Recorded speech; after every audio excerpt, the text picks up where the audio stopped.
ಸ್ನೇಹಿತರೆ ನಮಸ್ಕಾರ. ಈ ವಿಡಿಯೋದಲ್ಲಿ ನಾನು ಒಂದು ಪುಸ್ತಕವನ್ನು ಪರಿಚಯಿಸ್ತಾ ಇದ್ದೇನೆ.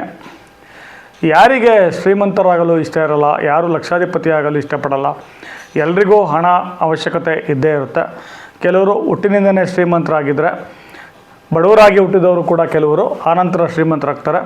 ಸೊ ಅವರು ಕೆಲವು ಗುಣಗಳನ್ನು, ಕೆಲವು ವಿದ್ಯೆಗಳನ್ನು, ಕೆಲವು ಶಕ್ತಿಗಳನ್ನು ತಮ್ಮಲ್ಲಿ ಬೆಳೆಸಿಕೊಳ್ಳುವುದರ ಮೂಲಕ ಲಕ್ಷಾಧಿಪತಿಗಳಾಗ್ತಾರೆ. ಸೊ ಈ ನಿಟ್ಟಿನಲ್ಲಿ ನಾವು ಕೆಲವು ಗುಣಲಕ್ಷಣಗಳನ್ನ ಬೆಳೆಸ್ಕೋಬೇಕಾಗತ್ತೆ. ಸೊ ಅದು ಯಾವುದು ಅನ್ನೋದನ್ನು ಈ ಪುಸ್ತಕದಲ್ಲಿ ಈಗಾಗಲೇ ಹಣಕಾಸು ಕ್ಷೇತ್ರದಲ್ಲಿ ಇದಕ್ಕೆ ಸಂಬಂಧಪಟ್ಟ ಹಾಗೆ ಭಾಳಷ್ಟು ಪುಸ್ತಕಗಳನ್ನು ಕೂಡ ರಚಿಸಿರುವ ಶ್ರೀಯುತ ರಂಗಸ್ವಾಮಿ ಮೂಕನಹಳ್ಳಿಯವರು ಲಕ್ಷಾಧಿಪತಿಯ ಗುಣಲಕ್ಷಣಗಳು ಅನ್ನುವ ಒಂದು ಪುಸ್ತಕವನ್ನು ಹೊರತಂದಿದ್ದಾರೆ. ಈ ಒಂದು ಪುಸ್ತಕದ ಒಂದು ಪುಟ್ಟ ಪರಿಚಯವನ್ನು ವಿಡಿಯೋದಲ್ಲಿ ಮಾಡ್ತಾ ಇದ್ದೇನೆ.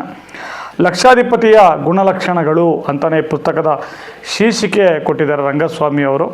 ಹಣ, ಸಂಪತ್ತು ಮತ್ತು ಯಶಸ್ಸಿನ ಹಿಂದಿನ ಸರಳ ಅಭ್ಯಾಸಗಳು ಮತ್ತು ಚಿಂತನೆಗಳು ಅಂತ ಈ ಒಂದು ಪುಸ್ತಕವನ್ನು ಪ್ರಕಟಿಸಿದ್ದಾರೆ. ಈ ಪುಸ್ತಕದಲ್ಲಿ ಅವರೇ ಬರೆದಿರೋ ಮುನ್ನುಡಿಯ ಮಾತುಗಳು ಮತ್ತು ಬೆನ್ನುಡಿಯ ಕೆಲವು ಅಂಶಗಳನ್ನು ಗಮನಿಸಿದರೆ, ಅಸಾಮಾನ್ಯರು ಎನ್ನಿಸಿಕೊಳ್ಳುವುದಕ್ಕೆ ಮುಂಚೆ ಎಲ್ಲರೂ ಸಾಮಾನ್ಯರೇ, ಹೌದಲ್ವಾ? ನೀವೇ ಯೋಚಿಸಿ ನೋಡಿ. ಅವರಿಗೂ ಅಡೆತಡೆಗಳು ಎಲ್ಲರಿಗೂ ಬಂದಂತೆ ಬಂದಿರುತ್ತವೆ. ಅವರು ಅಡೆತಡೆಗಳ ಬಗ್ಗೆ ಗೊಣಗುತ್ತಾ ಕೂರುವ ಬದಲು ಅದನ್ನು ಸವಾಲಾಗಿ ಸ್ವೀಕರಿಸಿ ಮುನ್ನಡೆದಿರುತ್ತಾರೆ. ಈ ಧೀಮಂತ ಗುಣವೇ ಅವರನ್ನು ಗುಂಪಿನಿಂದ ಬೇರ್ಪಡಿಸುತ್ತದೆ, ವಿಶಿಷ್ಟರನ್ನಾಗಿಸುತ್ತದೆ. ಲಕ್ಷಾಧಿಪತಿಯ ಗುಣಲಕ್ಷಣಗಳನ್ನು ನಾವು ಅಳವಡಿಸಿಕೊಳ್ಳಬಹುದೇ, ಅಥವಾ ಅವು ಆನುವಂಶಿಕವಾಗಿ ಬರುವಂತಹ ಗುಣಗಳೇ ಎನ್ನುವ ಪ್ರಶ್ನೆ ಸಹಜವಾಗಿ ಉದ್ಭವವಾಗುತ್ತದೆ. ಕೆಲವೊಂದು ಹುಟ್ಟಿನಿಂದ ಬಂದಿರುತ್ತದೆ ಎನ್ನುವುದು ನಿಜವಾದರೂ ಬಹುತೇಕ ಗುಣಗಳನ್ನು ಕಲಿಕೆಯಿಂದ, ಸ್ವಪ್ರಯತ್ನದಿಂದ ಅಳವಡಿಸಿಕೊಳ್ಳಬಹುದು. ಜಗತ್ತಿನ ಮುಕ್ಕಾಲು ಪಾಲು ಶ್ರೀಮಂತರು ಸೆಲ್ಫ್ ಮೇಡ್. ಅವರಿಗೂ ಯಾವ ಗಾಡ್ ಫಾದರ್ ಇರಲಿಲ್ಲ ಎನ್ನುವುದು ಗೊತ್ತಿರಲಿ. ಈ ಎರಡೇ ಸಾಲು, ಈ ಒಂದು ಸಾಲು ಮತ್ತು ಇನ್ನೊಂದು ಸಾಲು ಏನಿದೆ, ಜಗತ್ತಿನ ಮುಕ್ಕಾಲು ಪಾಲು ಶ್ರೀಮಂತರು ಸೆಲ್ಫ್ ಮೇಡ್. ಈ ಒಂದು ಸಾಲು ಮತ್ತು ಅವರಿಗೂ ಯಾವ ಗಾಡ್ ಫಾದರ್ ಇರಲಿಲ್ಲ ಎನ್ನುವುದು ಗೊತ್ತಿರಲಿ. ಈ ಎರಡು ಸಾಲುಗಳು ಬಹುಮುಖ್ಯವಾಗಿ ಶ್ರೀಮಂತರು, ಜಗತ್ತಿನಲ್ಲಿ ಇರೋ ಮುಕ್ಕಾಲು ಪಾಲು ಶ್ರೀಮಂತರು ಸೆಲ್ಫ್ ಮೇಡ್ ಅನ್ನುವ ಒಂದು ಸಾಲು ಸಾಕು. ನೀವು ಇನ್ಸ್ಪೈರ್ ಆಗಿ, ಅಂದರೆ ಯಾರು ಬೇಕಾದರೂ ಶ್ರೀಮಂತರಾಗ್ಬೋದು. ಸೊ ಅವರು ಮನ್ಸು ಮಾಡಬೇಕು. ಸೊ ಅವರು ಸೆಲ್ಫ್ ಮೇಡ್ ಅನ್ನೋದನ್ನು ನಾವು ಅರ್ಥ ಮಾಡ್ಕೋಬೇಕು. ಇದನ್ನು ಭಾಳ ಒತ್ತು ಕೊಟ್ಟು ಹೇಳಿದ್ದಾರೆ. ಸೊ ಈ ರೀತಿ ಒಂದು ಓದುಗಿನಲ್ಲಿ ಅಥವಾ ಈ ಒಂದು ನಿರೀಕ್ಷೆ ಇಟ್ಕೊಂಡು ಯಾರು ಈ ಪುಸ್ತಕವನ್ನು ಕೊಂಡು ಓದ್ತಾರೆ, ಅವರ ಒಂದು ನಿರೀಕ್ಷೆಗೆ ತಕ್ಕಂಥ ಪ್ರಶ್ನೆಗಳನ್ನ ಹಾಕ್ಕೊಂಡು ಈ ಪುಸ್ತಕವನ್ನು ಯಾಕೆ ನಾನು ಬರೆದಿದ್ದೀನಿ ಅಂತ ಲೇಖಕರು ಹೇಳ್ತಾ ಇದ್ದಾರೆ. ಇಲ್ಲಿ ನಿಮಗೆಲ್ಲ ಒಂದು ಅಚ್ಚರಿಯ ವಿಷಯವನ್ನು ಹೇಳುವೆ ಅಂತ ಇದೆ.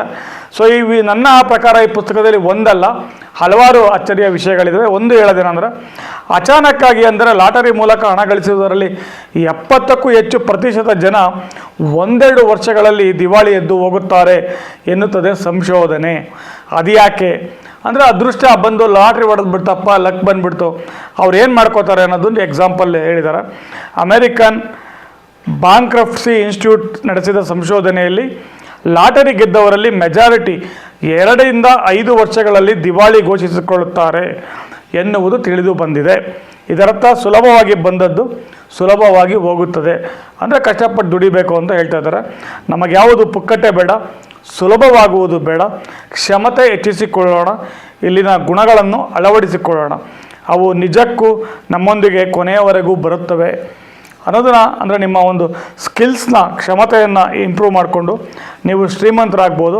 ಈ ಪುಸ್ತಕವನ್ನು ಅವಲೋಕಿಸಿ ನೋಡಿದಾಗ, ಸೊ ಇದರಲ್ಲಿ 25 ಗುಣಲಕ್ಷಣಗಳಿದೆ. ಈ ಪುಸ್ತಕವನ್ನು ಯಾಕೆ ಬರೆದೆ ಅಂತ ಇನ್ನೂ ಸವಿಸ್ತಾರವಾಗಿ ರಂಗಸ್ವಾಮಿಯವರು ಬರೆದಿದ್ದಾರೆ. ಈ 25 ಗುಣಲಕ್ಷಣಗಳು ಪರಿವಿಡಿಯಲ್ಲಿ ನೀವು ನೋಡಿದಾಗ ಮತ್ತು ಈ ಪುಸ್ತಕವನ್ನು ಓದಿದಾಗ ಇದರಲ್ಲಿ ಪ್ರಕೃತಿಯಲ್ಲಿ ಯಾವ ಭೇದ ಭಾವವಿಲ್ಲ ಎನ್ನುವ ಗುಣಲಕ್ಷಣದಿಂದ ನಿರಂತರತೆ ಮತ್ತು ಸಂಕಲ್ಪ ಎನ್ನುವ ಜೋಡೆತ್ತುಗಳು ಅನ್ನುವವರೆಗೂ ಈ ಪುಸ್ತಕ ನೀವು ಏನೇನು ಮಾಡಬೇಕು, ಯಾವ್ಯಾವ ಗುಣಲಕ್ಷಣಗಳನ್ನು, ಲಕ್ಷಾಧಿಪತಿಗಳಾಗಬೇಕಂದ್ರೆ ಯಾವ್ಯಾವ ಕ್ಯಾರೆಕ್ಟರ್ಸ್ನ ಇಂಪ್ರೂವ್ ಮಾಡ್ಕೋಬೇಕು ಅನ್ನೋದನ್ನು ಹೇಳ್ತಾ ಹೋಗುತ್ತೆ. ಭಾಳ ಒಳ್ಳೊಳ್ಳೆ ಪರಿವಿಡಿನಲ್ಲಿ ನಿಮಗೆ ಒಳ್ಳೊಳ್ಳೆ ಗುಣಲಕ್ಷಣಗಳು ಸಿಗುತ್ತೆ. ನೀವು ಪೂರ್ತಿ ಓದಿ ಎಲ್ಲವನ್ನೂ ಏನನ್ನು ಇದು ಮಾಡೋದಕ್ಕಾಗಲ್ಲ.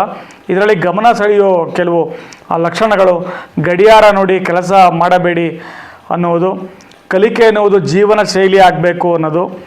ಸೊ ಈ ರೀತಿ. ಆಮೇಲೆ ಇನ್ನೊಂದೆರಡು ನೋಡಿದೆ ನಾನಿಲ್ಲಿ, ನಮ್ಮಲ್ಲಿರುವ ಮೇಧಾವಿಯನ್ನು ಗುರುತಿಸಬೇಕು. ನಿಮ್ಮೊಳಗಡೆ ಇರೋ ಒಂದು ಮೇಧಾವಿ ಯಾರು ಅದನ್ನು ನೀವು ಗುರುತಿಸಬೇಕು. ಆಮೇಲೆ ಈ ಮಾಡುವುದಕ್ಕೆ ಮುಂಚೆ ಹೇಳಬೇಡಿ ಅಂತ ಅದು ಭಾಳದು. ಮತ್ತು ಕಡೆಯದು ನಿರಂತರತೆ ಮತ್ತು ಸಂಕಲ್ಪ ಎನ್ನುವ ಜೋಡತ್ತೆಗಳು. ಖಂಡಿತ ಸ್ನೇಹಿತರೆ, ನಾನು ಈ ಪುಸ್ತಕದ ಸಾಕಷ್ಟು ಒಂದು ಓದನ್ನು ಮಾಡಿದೆ. ಖಂಡಿತ ಶ್ರೀಮಂತರಾಗಬೇಕು, ಲಕ್ಷಾಧಿಪತಿಗಳಾಗಬೇಕಂದ್ರೆ ನೀವು ಏನು ಮಾಡಬೇಕು, ನಿಮ್ಮ ಒಂದು ಪರ್ಸ್ನಾಲಿಟಿ ಏನಿರುತ್ತೆ, ಒಂದು ವ್ಯಕ್ತಿತ್ವ, ಅದನ್ನು ಯಾವ ರೀತಿ ನೀವು ಮಾರ್ಪಡಿಸ್ಕೊಳ್ಬೇಕು, ನೀವು ಯಾವ ಗುಣಗಳನ್ನ ಬೆಳೆಸ್ಕೋಬೇಕು ಅನ್ನೋದು ಈ ಪುಸ್ತಕದಲ್ಲಿ ಹೇಳಲ್ಪಟ್ಟಿದೆ. ಖಂಡಿತ ನಿಮಗೆ ಉಪಯೋಗಕ್ಕೆ ಬರುತ್ತೆ. ಈ ಪುಸ್ತಕವನ್ನು ಬೆಂಗಳೂರಿನ ಸಾವಣ್ಣ ಪ್ರಕಾಶನದವರು ಪ್ರಕಟಿಸಿದ್ದಾರೆ. 225 ರೂಪಾಯಿ ಪುಸ್ತಕದ ಮೌಲ್ಯ. ನೀವು ಈ ಪುಸ್ತಕವನ್ನು ಕೊಳ್ತೀನಿ ಅಂದರೆ ಡಿಸ್ಕ್ರಿಪ್ಷನ್ ಬಾಕ್ಸಲ್ಲಿ ನಾನು ಅಮೆಝಾನ್ ಲಿಂಕ್ ಕೂಡ ಹಾಕಿರ್ತೀನಿ. ನೀವು ಖಂಡಿತ ಈಗಾಗಲೇ ಸಾಕಷ್ಟು ರಂಗಸ್ವಾಮಿ ಮುಖನಳ್ಳಿಯವರ ಪುಸ್ತಕಗಳನ್ನ ನನ್ನ ಯೂಟ್ಯೂಬ್ ಚಾನಲಲ್ಲಿ ನಾನು ಪರಿಚಯ ಮಾಡಿಕೊಟ್ಟಿದ್ದೇನೆ. ಭಾಳ ಉಪಯುಕ್ತವಾದ ಪುಸ್ತಕಗಳನ್ನ ಪ್ರಕಟಿಸ್ತಾ ಇದ್ದಾರೆ, ಬರಿತಾ ಇದ್ದಾರೆ, ನಿರಂತರವಾಗಿ ಇದೇ ಒಂದು ಇದರಲ್ಲಿ ತೊಡಗಿದ್ದಾರೆ. ನೀವು ಈ ಪುಸ್ತಕ ಬಿಟ್ಟು ಇನ್ನು ರಂಗಸ್ವಾಮಿಯವರ ಯಾವ್ಯಾವ ಪುಸ್ತಕಗಳನ್ನ ಓದಿದ್ದೀರಾ, ಹಣಕಾಸಿನ ವಿಷಯಗಳಿಗೆ ಸಂಬಂಧಪಟ್ಟಾಗೆ ಓದುಗರು ಇನ್ನೂ ಯಾವುದೇ ಪುಸ್ತಕಗಳನ್ನ ಓದ್ಬೋದು ಅನ್ನೋದನ್ನು ದಯವಿಟ್ಟು ಕಾಮೆಂಟ್ ಮಾಡಿ ತಿಳಿಸಿ ಅಂತ ಹೇಳ್ತಾ ನಾನು ವಿಡಿಯೋ ಮುಗಿಸ್ತೀನಿ.